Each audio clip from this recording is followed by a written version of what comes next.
Meskipun bergaji besar, namun fakta menunjukkan setiap korupsi jumbo diduga diotlaki oleh pucuk pimpinan perusahaan. Misalnya korupsi pada PT Pertamina Patraniaga, PT Timah, PT Indofarma, dan lain-lain. Di sisi lain, terdapat realitas kesulitan mencari kerja bagi anak-anak muda. PHK puluhan ribu buruh swasta, serta penurunan daya beli masyarakat. Para bankir bank-bank BUMN harusnya tetap bersyukur karena sampai saat ini tidak ada berita fraud yang cukup besar dari bank-bank BUMN.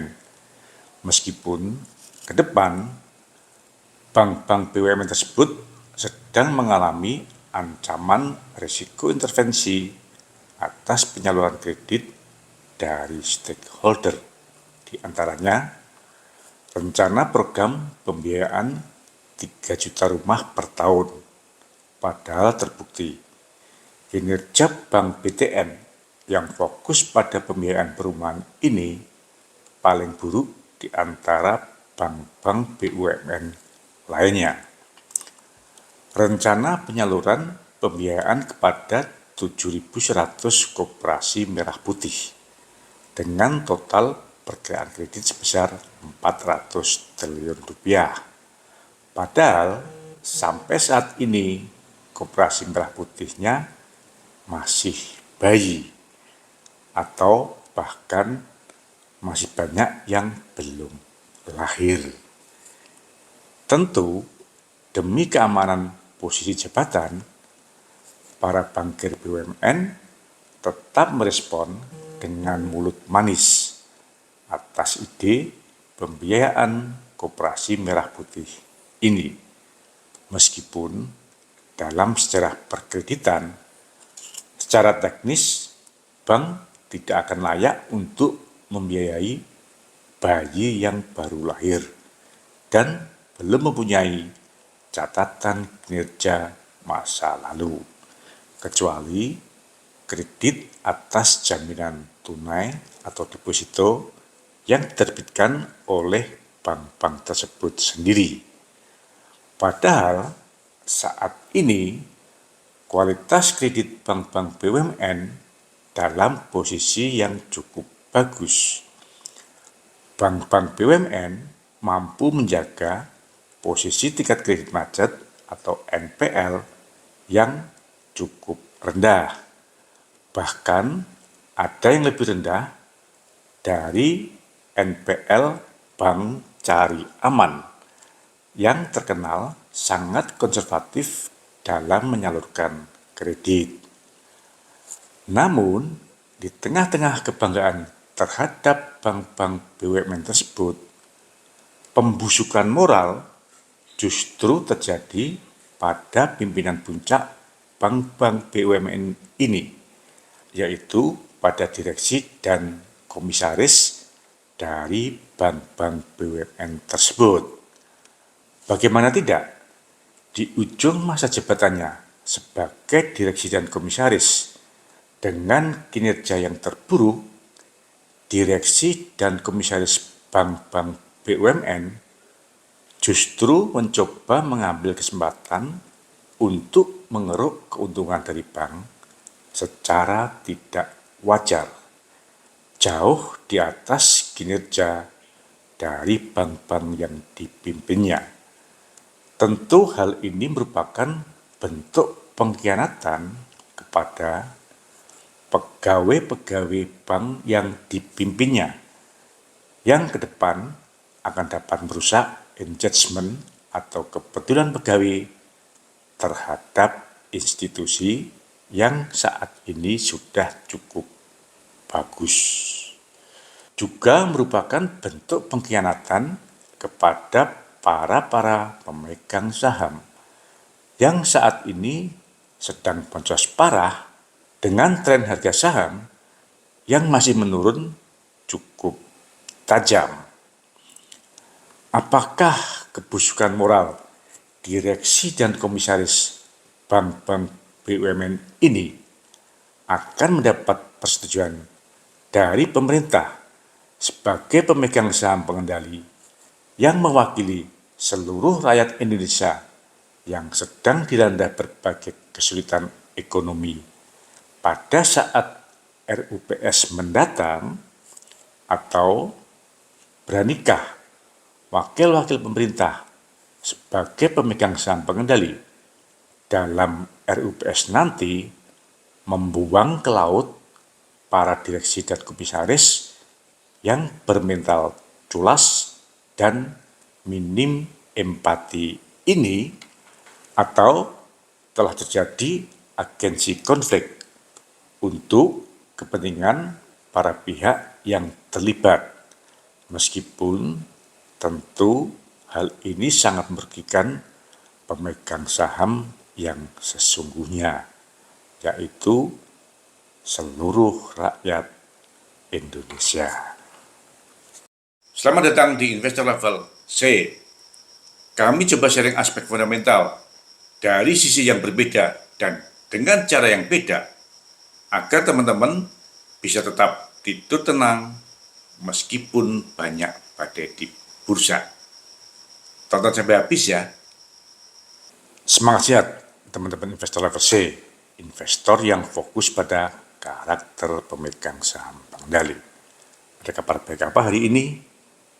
Di bulan suci Ramadan ini, saya sangat tersengat dengan indikasi rencana perbuatan culas dan rakus dari teman-teman yang mengaku sebagai profesional dari bank-bank BUMN. BUMN adalah badan usaha milik rakyat, bukan milik penguasa atau yang mewakili dari Kementerian BUMN. Sehingga mestinya semua jajaran pegawai BUMN dari office boy sampai direksi maupun komisaris mempunyai engagement atau kepedulian yang lebih tinggi kepada perusahaan dibandingkan dengan apabila mereka bekerja pada perusahaan swasta. Dibandingkan dengan BUMN yang telah listing, saat ini Big Bang BUMN memang merupakan kelompok BUMN listing yang mampu memberikan kontribusi terbaik dibandingkan dengan BUMN listing lainnya. BUMN tambang saat ini sedang dilanda korupsi ratusan triliun, sedangkan BUMN karya banyak yang menjadi tumbal amburadulnya Kabinet Jokowi dalam membangun infrastruktur. Hal ini tentu tidak terlepas dari pengalaman kebangkrutan bank-bank BUMN tersebut pada tahun 1998. Sehingga saat itu bank-bank BUMN harus dilakukan rekapitalisasi atau suntikan tambahan modal sampai ratusan triliun rupiah. Bank Mandiri saja yang merupakan hasil merger dari Bank Bumidaya, Bank BDN, Bank Exim, dan Bapindo memerlukan dana rekapitalisasi sebesar hampir 175 triliun rupiah. Rekapitalisasi yang dilanjutkan dengan privatisasi bank-bank BUMN untuk meningkatkan transparansi tersebut, menurut saya saat ini telah memberikan hasil yang cukup baik, meskipun proporsi kepemilikan saham pemerintah pada bank-bank BUMN tersebut mengalami penurunan yang cukup besar. Terbukti saat ini bank-bank BUMN tersebut rata-rata mampu memberikan kontribusi terbaik di antara BUMN lain yang telah listing. Bank BRI yang saat ini proporsi kepemilikan saham negara tinggal 53%, dengan ekuitas sebesar 323 triliun, mampu menghasilkan laba lebih dari 60 triliun atau menghasilkan return on equity sebesar 19%. Bank Mandiri yang saat ini proporsi kepemilikan saham negara tinggal 52%, dengan ekuitas 313 triliun, mampu menghasilkan laba hampir 56 triliun atau menghasilkan return on equity sebesar 18%. Dan Bank BNI yang saat ini proporsi kepemilikan saham negara masih 60%, dengan ekuitas 167 triliun, masih mampu menghasilkan laba sebesar 22,5 triliun atau menghasilkan return on equity sebesar 13%. Hanya Bank BNI yang return on equity-nya lebih rendah dibandingkan dengan Telkom, yang saat ini dengan proporsi kepemilikan saham negara tinggal 52% dengan ekuitas 154 triliun, apabila disetahunkan, Telkom masih mampu menghasilkan laba hampir 18 triliun atau menghasilkan return on equity sebesar 15%. Bayangkan betapa bangganya seluruh pegawai bank-bank BUMN tersebut. Mereka bekerja pada bank milik seluruh rakyat yang bisa jadi merupakan bagian dari idealismenya dan mampu memberikan kontribusi yang terbaik. Tentu sangat wajar apabila mereka berhak memperoleh bonus sesuai dengan kinerja perseroan.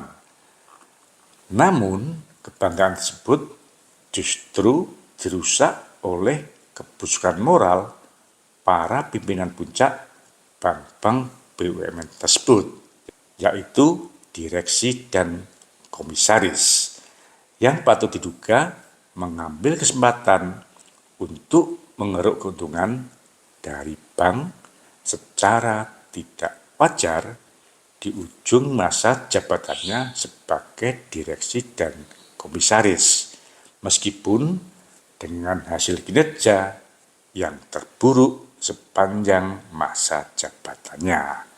Yuk kita bedah betapa culasnya direksi dan komisaris tersebut dalam merencanakan pemberian bonus kinerja kepada dirinya sendiri yang menurut saya sangat ragus dibandingkan dengan saat merencanakan pemberian bonus kinerja kepada para pegawainya yang berbasis kinerja secara ketat. Sesuai dengan laporan keuangan kepada BEI, Bank Mandiri, Bank BNI, dan BTN membagi pegawai dalam 3 kelompok, yaitu yang pertama, direksi dan komisaris, yang kedua, SEVP, EVP, dan SVP atau pegawai kunci, dan yang ketiga, pegawai di luar 2 golongan tersebut di atas, sedangkan Bank BRI membagi pegawai dalam 2 kelompok saja, yaitu direksi dan komisaris, serta pegawai di luar golongan tersebut. Oleh sebab itu, saya akan membandingkan bonus bagi pegawai dalam 2 kelompok. Yang pertama, direksi dan komisaris, dan yang kedua, pegawai di luar direksi dan komisaris, serta di luar SEVP, EVP, dan SVP. Kita bandingkan untuk mengetahui betapa culasnya para direksi dan komisaris tersebut dalam mengalokasikan bonus atau tantim untuk pegawai dibandingkan dengan untuk dirinya sendiri dalam 5 tahun terakhir. Apakah telah dilakukan secara wajar sesuai dengan prestasi perseroan? Yang pertama, Bank Mandiri. Dalam 5 tahun terakhir, rata-rata laba Bank Mandiri mampu naik sebesar 37%. Wow, mantap kan? Ironisnya, dalam 5 tahun terakhir, alokasi gaji dan tunjangan para pegawai Bank Mandiri rata-rata hanya naik hampir 5% per tahun, hanya mengikuti rata-rata tingkat inflasi. Namun, dalam 5 tahun terakhir, rata-rata remunerasi direksi dan komisaris Bank Mandiri naik hampir sebesar 26% per tahun, dengan proporsi rata-rata kenaikan bonus hampir 33% per tahun. Gendengnya, pada bonus tahun 2024 ini, meskipun kinerja laba Bank Mandiri hanya naik 1,31%, namun direksi dan komisaris Bank Mandiri mengalokasikan tantim untuk dirinya sendiri naik lebih dari 74%. Ini merupakan kenaikan tertinggi sepanjang masa, meskipun labanya hanya naik 1,31%. Kenaikan laba yang terendah dalam 5 tahun terakhir. Jadi, bagaimana teman-teman pegawai Bank Mandiri? Apakah teman-teman menyadari culasnya kelakuan direksi dan komisaris Bank Mandiri kepada pegawai-pegawainya? Dalam 3 bulan terakhir, para pemegang saham Bank Mandiri juga harus menanggung potensi boncos sebesar 23% terhadap penurunan harga saham Bank Mandiri dari sebesar Rp5.700 pada akhir tahun 2024 menjadi Rp4.410 pada tanggal 21 Maret 2025. Yang kedua, Bank BRI. Dalam 4 tahun terakhir, rata-rata laba Bank BRI mampu naik sebesar 27% per tahun. Wow juga kan? Namun, ternyata dalam 4 tahun terakhir, alokasi gaji dan tunjangan para pegawai Bank BRI rata-rata hanya naik kurang dari 1%. Mengerikan banget kan? Di sisi lain, dalam 4 tahun terakhir, rata-rata remunerasi direktur dan komisaris Bank BRI naik hampir 18% per tahun, dengan proporsi rata-rata kenaikan bonus hampir sebesar 22% per tahun. Gendengnya, pada bonus tahun 2024 ini, meskipun kinerja laba Bank BRI hanya naik 0,09%, sekali lagi 0,09%, namun tantim direksi dan komisaris direncanakan naik sebesar 51%. Ini merupakan kenaikan yang tertinggi sepanjang masa, meskipun labanya hanya naik 0,09%. Kenaikan laba yang menurut saya sangat memalukan. Jadi, bagaimana teman-teman pegawai Bank BRI? Apakah karena Bank BRI memang banknya rakyat kecil, sehingga direksi dan komisarisnya juga menganggap kecil pegawai-pegawainya dan memperlakukan pegawainya seperti pekerja rodi pada zaman VOC Belanda dahulu? Dalam 3 bulan terakhir, para pemegang saham BRI juga harus menanggung potensi boncos 9% terhadap penurunan harga saham Bank BRI.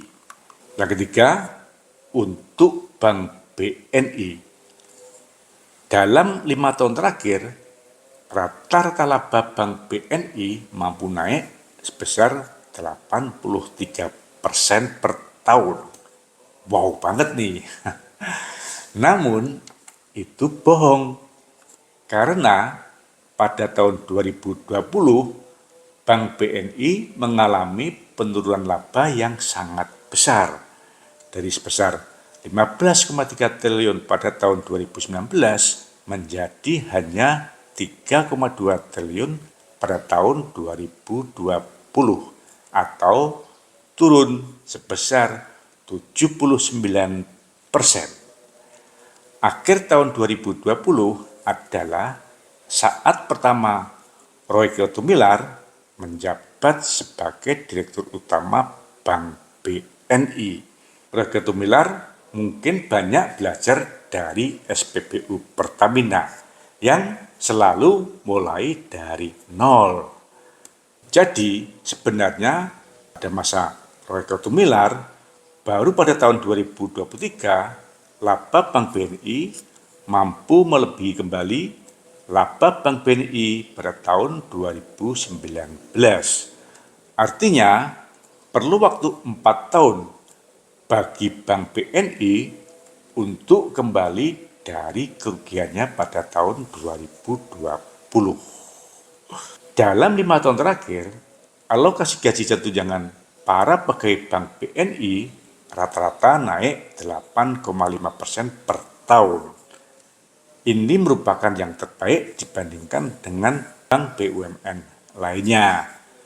Dan yang tentu lebih wow, dalam 5 tahun terakhir, rata-rata remunerasi direksi dan komisaris Bank BNI naik lebih dari 30% per tahun, dengan proporsi rata-rata kenaikan bonus di atas 42% per tahun. Ini juga yang tertinggi di antara bank-bank BUMN. Yang paling gendeng pada bonus tahun 2024 ini. Meskipun kinerja laba Bank BNI hanya naik 4,54%, namun tantim direksi dan komisaris naik hampir sebesar 83%. Kenaikan yang tertinggi sepanjang masa dan mungkin juga yang tertinggi di dunia dan di akhirat. Padahal bila kita hitung dengan laba pada tahun 2019, selama 5 tahun terakhir sama dengan tahun 2024, laba Bank BNI hanya naik 46% dibandingkan dengan laba BNI tahun 2019 dari 15,4 triliun menjadi hanya 22,5 triliun atau rata-rata di bawah 10%. Dalam 3 bulan terakhir, para pemegang saham BNI juga harus menanggung potensi boncos 13% terhadap penurunan harga saham Bank BNI dari sebesar 4.360 pada akhir tahun 2024 menjadi 3.770 pada tanggal 21 Maret 2025. Dan sesuai dengan catatan saya, untuk Bank BNI ada tambahan data khusus. Yang pertama, saat ini BNI mempunyai outstanding kredit kepada PT Sritek yang saat ini sedang pilot. Sesuai dengan tagihan Bank BNI kepada kurator, nilainya sebesar 2,9 triliun.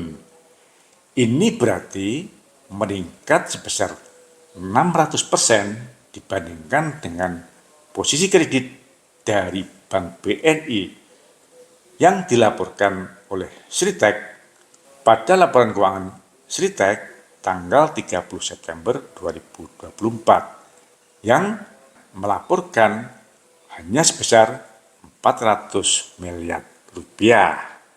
Wow, di samping itu, BNI juga telah membiayai emiten yang diduga terlibat sebagai pemagar laut, emiten pelanggar ESG, Environmental, Social, and Governance, dengan austerity kredit sebesar 367 miliar rupiah. Tentu hal ini sangat merusak citra Bank BNI sebagai bank BUMN, karena BNI membiayai perusahaan yang diduga turut menyengsarakan masyarakat. Lalu, bagaimana dengan Bank BTN? Dalam 5 tahun terakhir, kinerja Bank BTN masih cukup tertekan. Dan kinerja Bank BTN merupakan kinerja yang terburuk dibanding dengan bank-bank BUMN lainnya. Bahkan, nama Bank BTN sempat diusulkan untuk diubah oleh menteri yang kurang pekerjaan. Silahkan teman-teman kupas sendiri ya. Sesuai dengan data BEI, keempat bank BUMN tersebut akan melakukan RUPS pada tanggal 24 sampai dengan tanggal 26 Maret 2025. Di antaranya untuk mendapatkan persetujuan dari pemegang saham pengendali yang akan diwakili oleh Kementerian BUMN dengan salah satu agenda rencana penggunaan laba untuk memberikan bonus atau tantim yang di luar kewarasan apabila dibandingkan dengan kinerja bank-bank tersebut. Apakah rencana pemberian tantim kepada para direktur dan komisaris tersebut akan memperoleh persetujuan dari pemegang saham pengendali yang akan diwakili oleh Kementerian BUMN? Yuk kita pantau. Apabila RUPS tersebut berjalan dengan lancar dengan memperoleh persetujuan dari pemegang saham pengendali yang diwakili oleh Kementerian BUMN, maka menurut saya patut kita duga beberapa kemungkinannya. Yang pertama, mungkin wakil-wakil dari pemegang saham pengendali yang duduk sebagai komisaris maupun yang dari Kementerian BUMN tersebut sangat bodoh, sehingga dapat dengan mudah menerima usulan pemberian tantim yang di luar kewarasan. Yang kedua, mungkin telah terjadi agensi konflik, yaitu konflik of interest antara direksi, komisaris, serta wakil-wakil dari pemegang saham pengendali yang berujung pada kepentingan pribadi, mengingat semakin besar tantim akan semakin menguntungkan bagi para pihak, meskipun hal itu sangat merugikan bagi pemegang saham.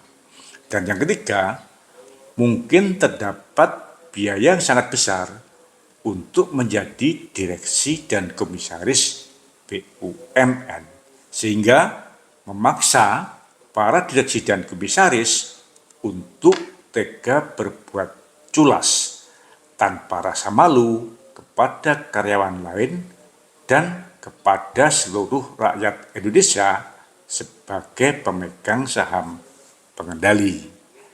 Nah, menurut teman-teman bagaimana? Khusus untuk teman-teman pegawai bank BUMN, apakah tindakan direksi dan komisaris yang mungkin lebih culas dibandingkan dengan VOC pada zaman penjajahan Belanda ini bisa dijadikan role model, dan apakah mereka masih patut untuk memperoleh respect? Untuk pemegang saham retail, apabila dalam RUPS nanti terjadi kebodohan massal dari stakeholder ke depan, masih layakkah untuk tetap menjadi pemegang saham dari bank-bank BUMN tersebut? Dan untuk seluruh rakyat Indonesia yang merupakan pemegang saham pengendali yang sesungguhnya dari bank-bank BUMN tersebut, agar selalu diingat wajah-wajah para direksi, para komisaris, dan para wakil dari Kementerian BUMN yang menghasilkan keputusan bodoh tersebut. Kita harus masukkan wajah-wajah tersebut dalam kotak wajah-wajah pengkhianat bangsa. Semoga Pak Prabowo dapat mendengar agar tidak terjadi omon-omon yang berkepanjangan. Semangat sehat. Terima kasih telah menonton. Jangan lupa kasih komen agar channel Investor Level C selalu lebih berkualitas. Dan jangan lupa sharing agar teman-teman lainnya bisa mendapatkan manfaat dari channel Investor Level C. Terima kasih.